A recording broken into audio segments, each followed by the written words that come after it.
Hi everyone in Ash class and Elm class, and hi to everyone at home. This is our last book of this topic, and it is our last book before we break up for the summer holidays. It is called The Magic Bed and it's by John Birmingham. That bed is far too small for you now, Georgie. Why don't you and Frank go down to the shopping centre to buy a new one?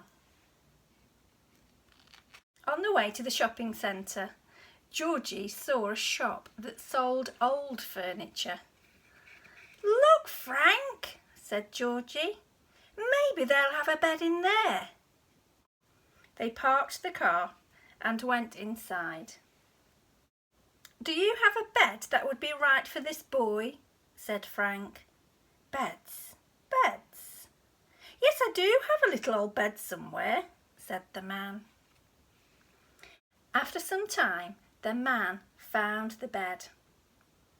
"The lady this bed came from said it was magic," he said, "and that you could travel in it." Frank and Georgie bought the bed. They tied the bed to the top of the car and took it home. Georgie and Frank cleaned the bed all over. "Look, Georgie," said Frank. "There's some writing here. It's very faint." "What does it say?" said Georgie.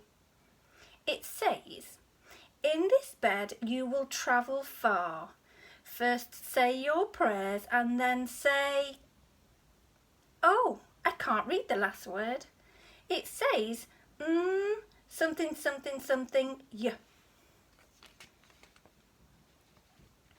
"What on earth have you got there?"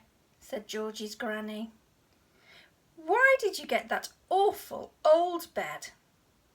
Why didn't you go to the shopping centre and buy a new one?" "Oh, it's a lovely bed," said Georgie. "And it's magic. You can travel in it." That evening, Georgie got ready for bed early. He said his prayers and then tried to say the magic word. He tried money, matey, mummy, murky, Molly, Mandy, Millie, messy, minty, mousy, but nothing happened, and Georgie went to sleep. "How did you get on last night in your magic bed?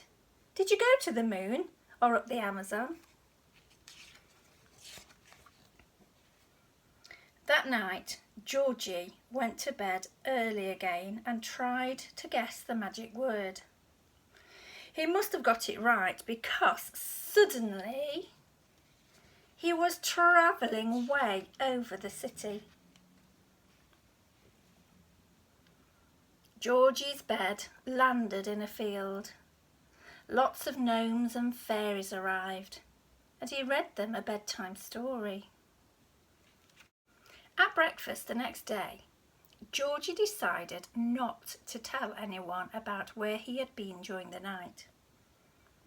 That evening, Georgie was off again. This time he was travelling over the jungle. Georgie came across a young tiger that was lost. It had wandered away from its parents and didn't know how to get back home. He took the young tiger back to its mother and father, who were very pleased that Georgie had found their child.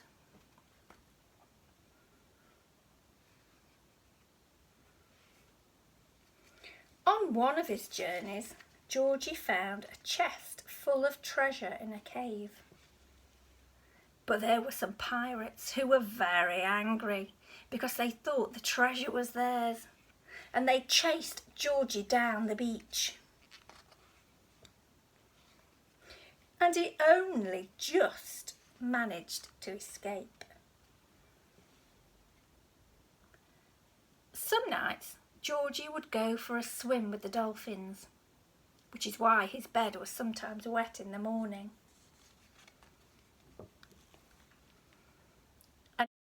Then came the day when they went away on their holidays. They waved goodbye to Georgie's granny and set off. While they were away, Georgie forgot all about his magic bed.